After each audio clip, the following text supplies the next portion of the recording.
Okay, so I am live. This is the Cardboard Herald testing new streaming technology.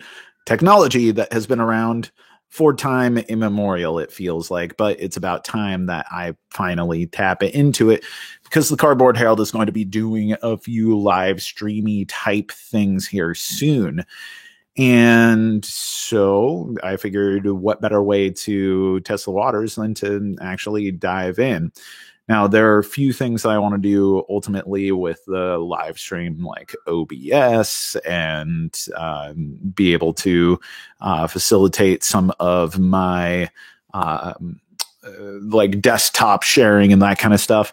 But for now, I wanted to just try this out, see how recording goes, and then do a Q&A sesh if anyone happens to join, and then be able to talk about some new games and that kind of stuff, see how the recording goes.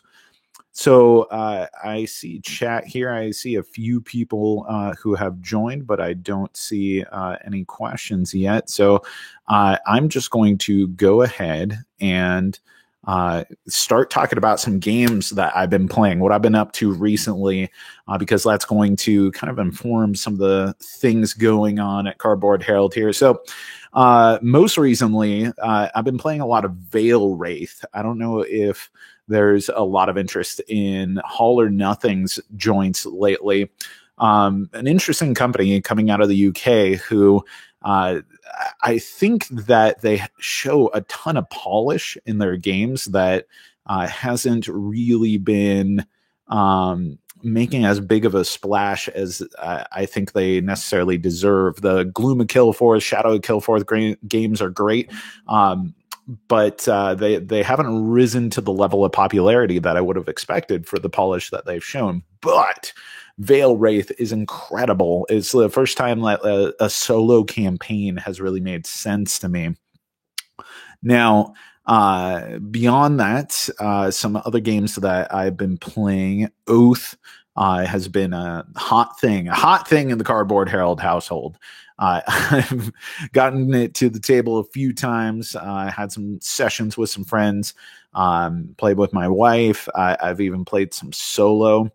I'm really waiting for the culmination of the vaccination process and everything. Like everyone, I'm just trying to figure out how we get back to a state of normalcy where we can have reliable game nights. Right now, I'm still kind of in this like, this is your COVID bubble, but I'm having more leniency. My state has a real high vaccine penetration rate, particularly within the demographics in my area. So we're able to do a lot more gameplay. But I want to play lots of Oath, and that means that I need to have reliable game nights, maybe even some public game nights, and we're still not there yet. So that's the intent of where we're going to get to. I see there's a 3-person indicator here. I'm guessing that's 3 people are watching it, which by streaming terms, I think is an all-time high for the Cardboard Herald at the moment. But can you all hear me? Can you all type something? It's the chat function. I don't need you to ask questions, but I'm experimenting right now. So being able to see what that looks like as you chat would be real helpful. There's a pop-up whenever I hit chat, but it's hidden by the live streaming window. So I'm worried that chat might, there we go. Top chat. Perfect. Great. The live streaming window was hiding it. Okay. So Peter Zellin, David Moss, good to see you. Yeah, I'm doing great. This is a wonderful experiment here and a great way of interacting with people. Okay, Dan, I'll get to your question in just a minute. Peter Zellin is Veil Wraith, as in a spook, a specter.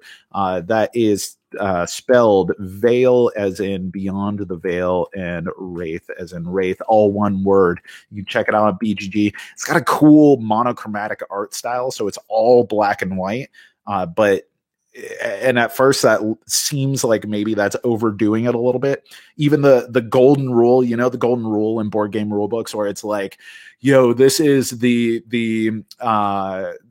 golden rule that any text on a card supersedes what's in the rule book. They call it the monochromatic rule in the rule book. How cute is that? But it's a real interesting campaign solo game that the campaign is more mechanical in nature than narrative in nature. There's actually not a lot of narrative in the game, but the act of playing the game, it's so tight, it's so clean and crisp and just kinetic as you get going. Real easy system to interact with, and the core mechanic of these 3 actions that constantly switch positions, which indicates how much power that they have.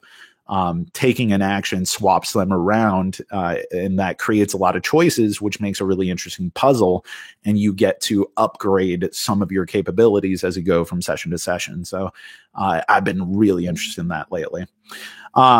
Now, Dan here, random question. What's an obscure, unusual game that isn't the best game BGG rating wise, but you just love it anyway? An obscure game.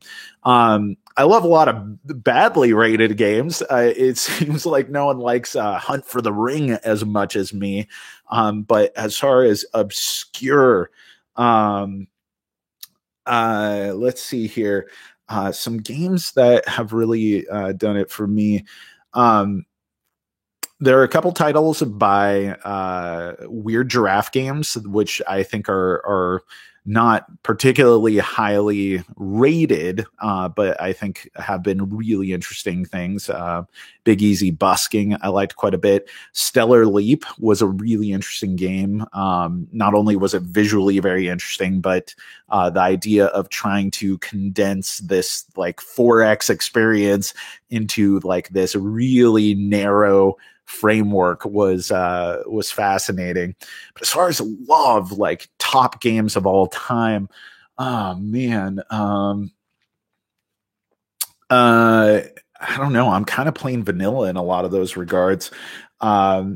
I think Pandemic Rapid Response by Kane Klenko is one of the best real-time games I've ever played and deserved a lot more attention than it got. And I think it defies a lot of the trappings of real-time games. And then Miyabi. There we go. Miyabi is a Haba game that a lot of people know Haba as this kids company. It's just for the children, but Miyabi is actually a really great abstract tile laying game. It's by the same designer as Azul, and it has some really fascinating implications as you lay these tiles vertically. Not just how they display on a flat plane in front of you. It has a very beautiful table presence, and it has some real crunchiness to it that I think if you like games like Azul or maybe Tiny Towns or just abstract point games, I think it's really fantastic. And I think a lot of people dismiss it because it's a Haba thing. And they have their Family Game Night approved label, which is what it was published under. But still, I think people assume that everything Haba puts out is meant for babies, whereas this is a legit game that I think is a worthy consideration for a lot of people. Let's see. Dan, are you a Kiwi? Is that New Zealand? Am I communicating with someone from down under? I don't know if down under is still an applicable term in in New Zealand, but that's awesome. Great. There are some really fantastic content creators from New Zealand, not just in board game space, but all over. I listen to quite a few like podcasts and stuff from people who are in New Zealand.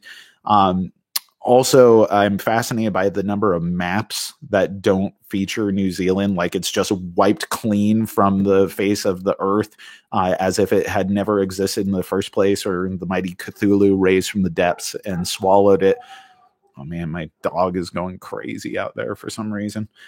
Fayum, I have not. I don't even know what Fayum is. I'm going to look that up on BGG right now.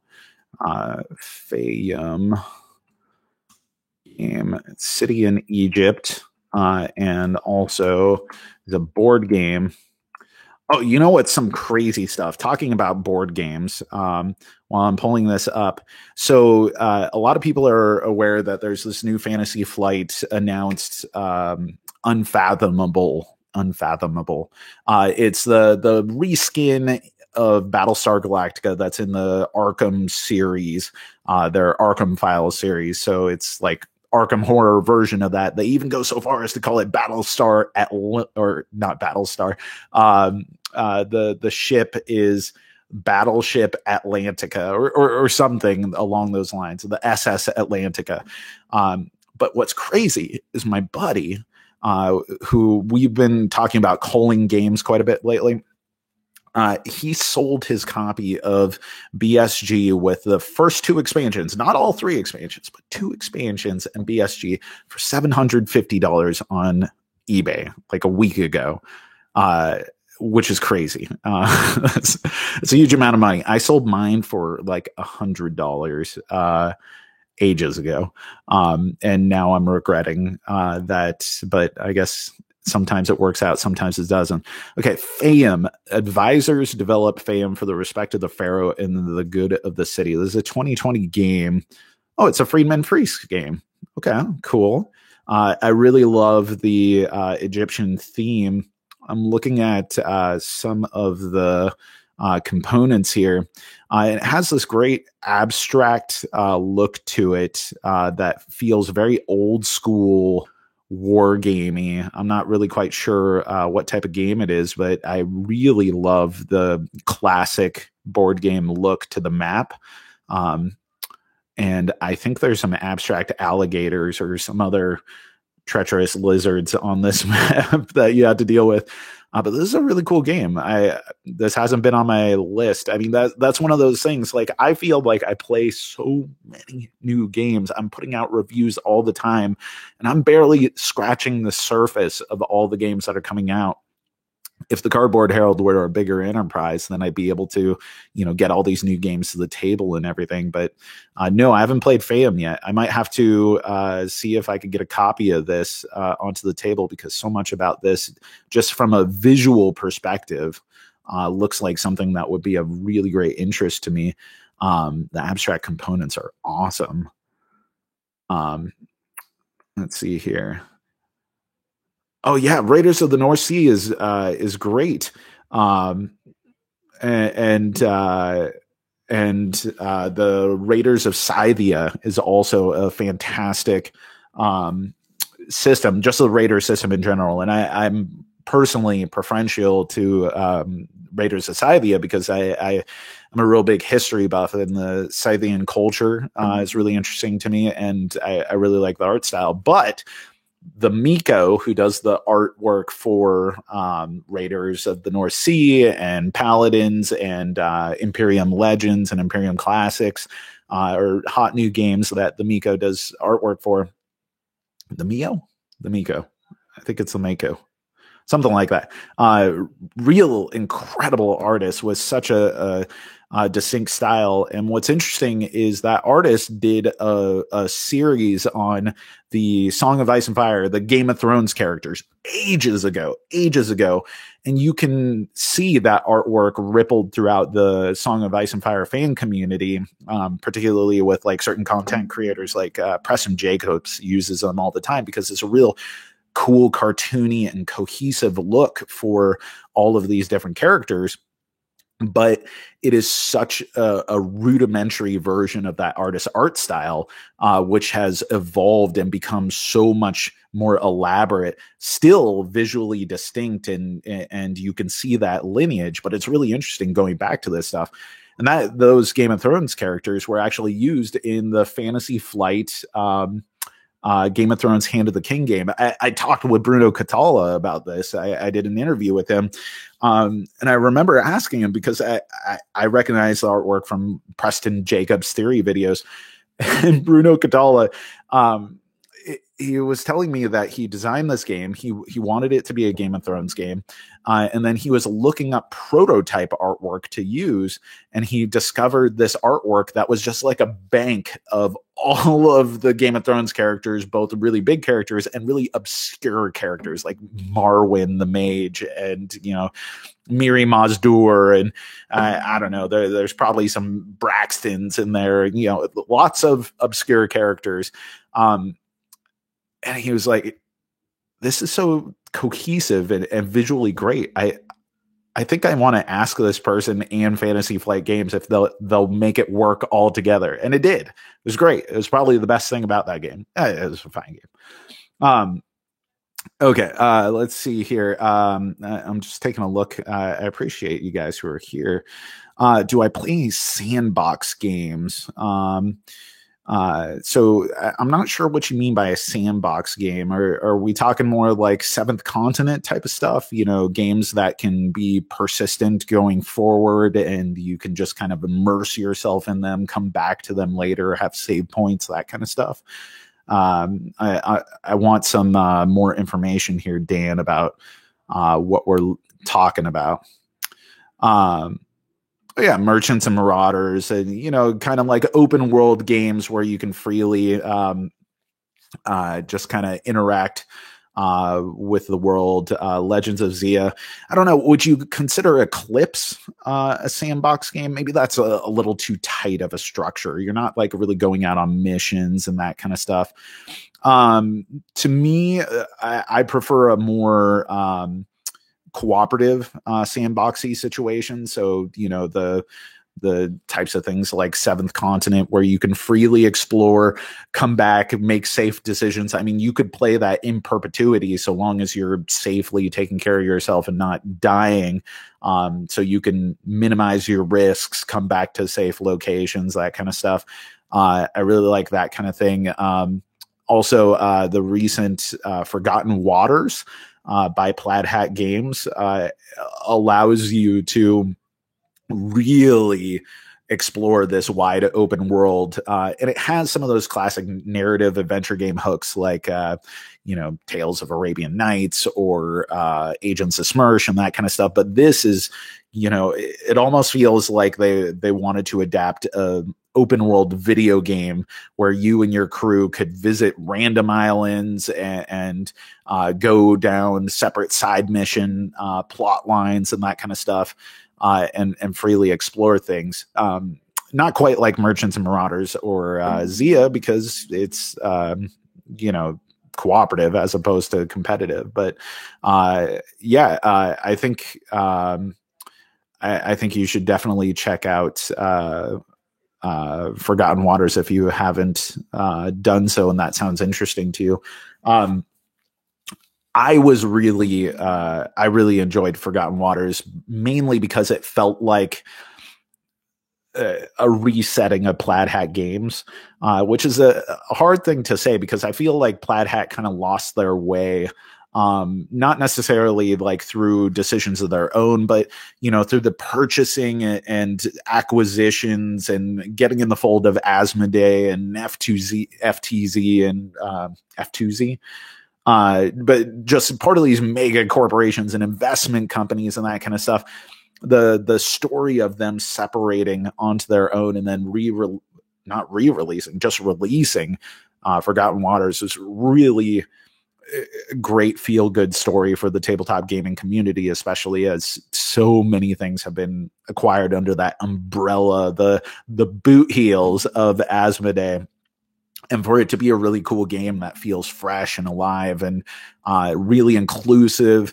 The character designs are fascinating. It has great narration in the app. It is an app-driven game, so if you're opposed to apps, well, that game requires one.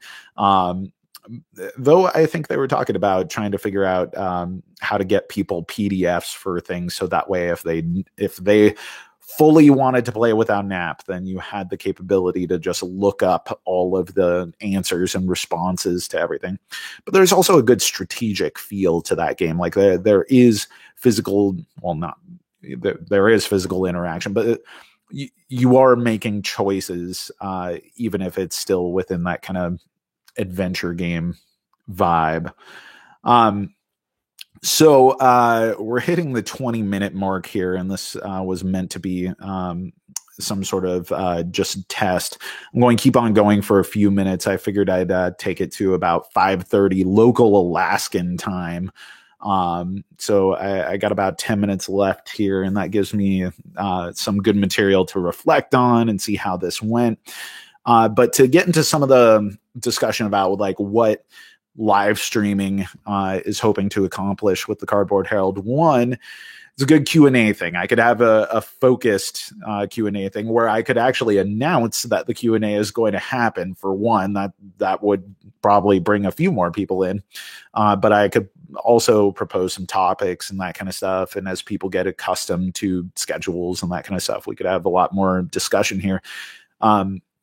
But I'd like to do a news feature again. I haven't done a news feature in a while. We had Off the Table, which I really liked, but I got to tell you, the demands of keeping up with a tightly edited 10-minute or less video that was scripted every week was a lot. It was a lot to contend with. And especially if you want it that squeaky clean and tight,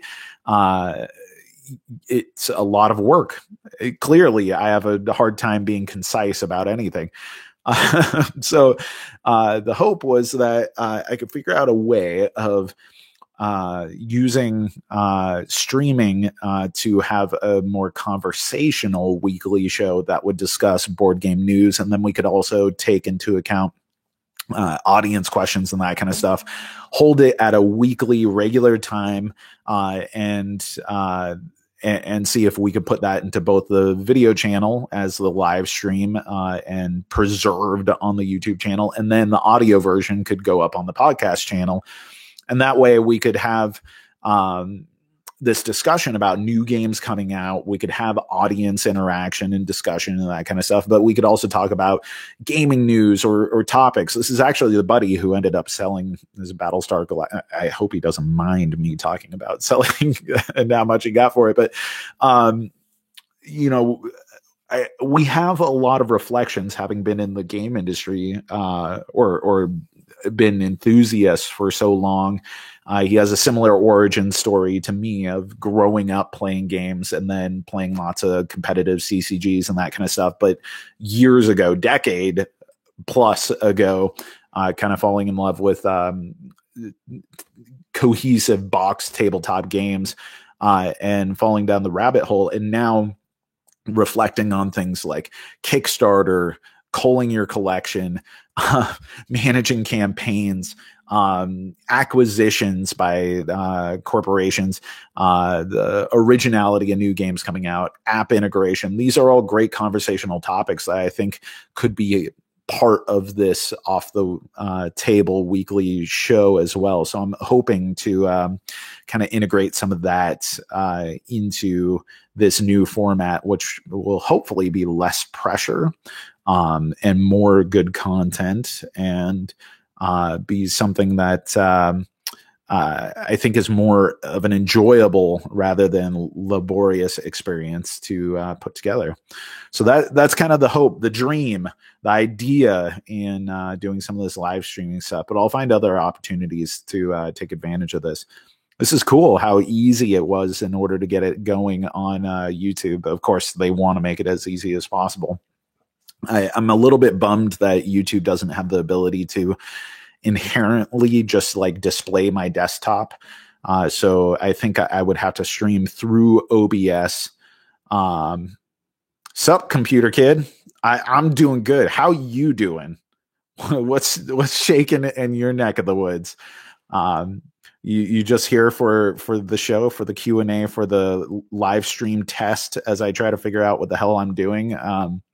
Given that I'm an old fogey and just learning how to live stream in my after work shirt, you guys rarely see me in anything buttoned up. Let's see. So yeah, I'm looking at OBS in order to be able to hopefully display like my desktop and that kind of stuff. But I may also go for Zoom Pro because Zoom has some great, easy to manipulate features. I'm not too worried about a lot of the more advanced streaming stuff, but that could at least let me have a conversation with multiple people, and then stream that directly to YouTube, and that would allow me to view desktop and be able to, look up things online and that kind of stuff. Your uncle hits you with a rattlesnake. Any tips? Okay, so live rattlesnake, or are we talking about a dead rattlesnake? I mean, one, I would be curious about the how your uncle is handling the rattlesnake in such a manner that they are not the victim of said rattlesnaking. But if it's a dead rattlesnake, well, I mean, that's kind of gross, and I hope it's been devenomed. But, there's worse things to be hit with than a dead rattlesnake, I guess. You know what's interesting? I'm a big archery guy. And that's because my grandpa was a big archery guy. So little known Cardboard Herald fact is big into archery. But my grandpa had some rattlesnake skins on his wall, and he was a hunter. I was never a hunter. I wanted to be an elf more than someone who shot bears and that kind of stuff. And he actually became like a target archer for the most part in his later life. But he told me that what's interesting about rattlesnakes is that if you shot them with a bow, that a rattlesnake would strike the arrow as an oncoming predator. So if you shot at the rattlesnake, they would actually, it's kind of more gruesome than I was anticipating getting on this live stream. But at least according to Grandpa Eddie, that's how you would hunt for rattlesnakes with a bow, is you actually shot in their general direction. They would spring and attack it. That might have been something that he just told young me in order to impress me, but he had the pelts to back it up. Do you still call it a pelt? Rattlesnake skin. I don't know. I like rattlesnake pelt. That sounds really cool. He had it dried out on his wall, but he also hunted a bunch of other stuff. And he was also like an amateur archaeologist. My grandpa was amazing, and a pilot. Okay, let's see here. Isabel Thorne, you're saying some weird stuff here, so I'm not loving all of it. And then Computer Kid Ligma. Okay, this is getting crazy. I don't know what's happening with some of this discussion and who's joining into this here. Do not program and favorite fast food place is Taco Bell. I wonder if these are spam accounts. I hate to accuse you of that, Computer Kid, but these are weird things. And Isabella Thorne has some crazy things going on here. And then Krish Patel, it's live and it has fangs, and one time some yellow liquid was coming out of its mouth. Contact Child Protective Services. I don't know if you're a child, but that seems like a reasonable accusation to level with them. Yeah.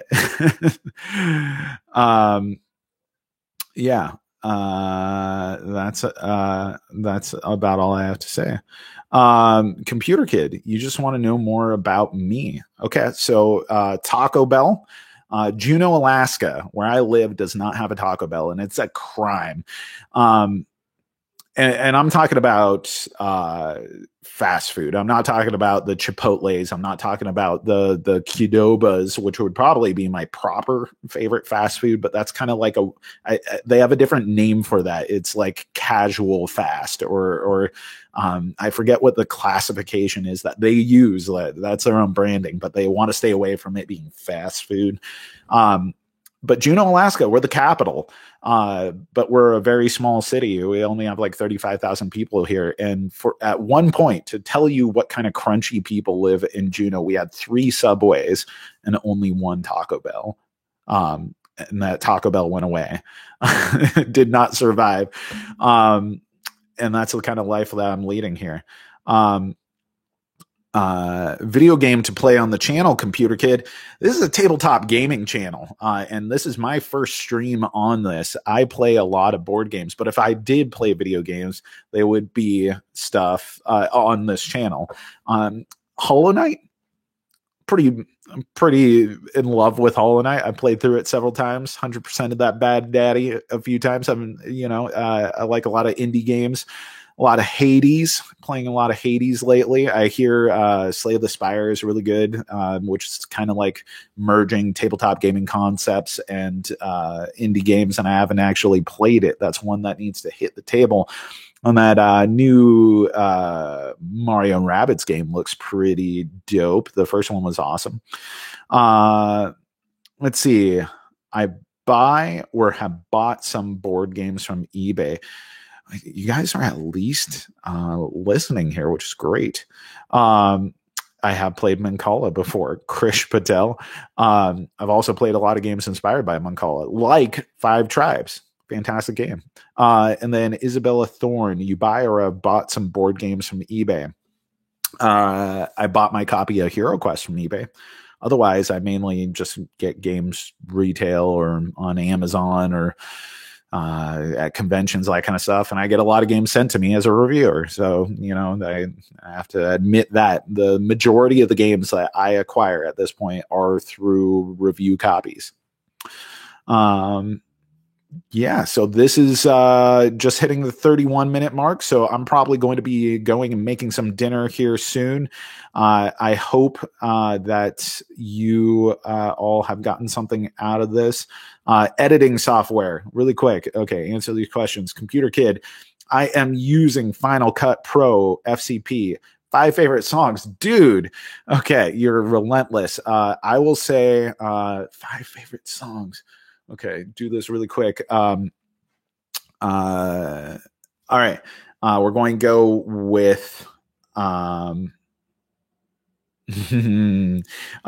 many choices here. Dozed by Red Hot Chili Peppers. Figaro by MF Doom.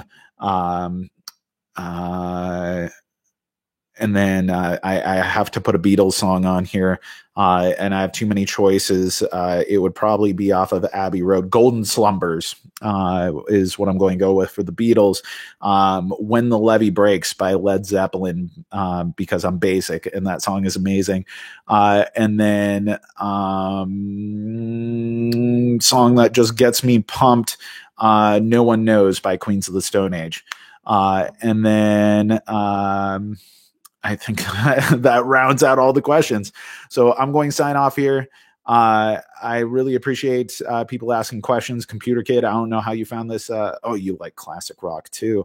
What you listening to lately? You're drawing me back in. I should be making dinner for my family, but I like having this conversation. I'm a big record guy. You can see my kids' drum set back there, and you can see my guitars over my shoulder. My records and crap behind me. AC/DC, all right. I like it. I like all the eras of AC/DC. Personally, I think I don't know. It's hard to go wrong with the classics like Highway to Hell, Back in Black. Both of those albums are fantastic. And then if you're looking for other things in that vein, you want to check out some other stuff. You want some real heavy hitters.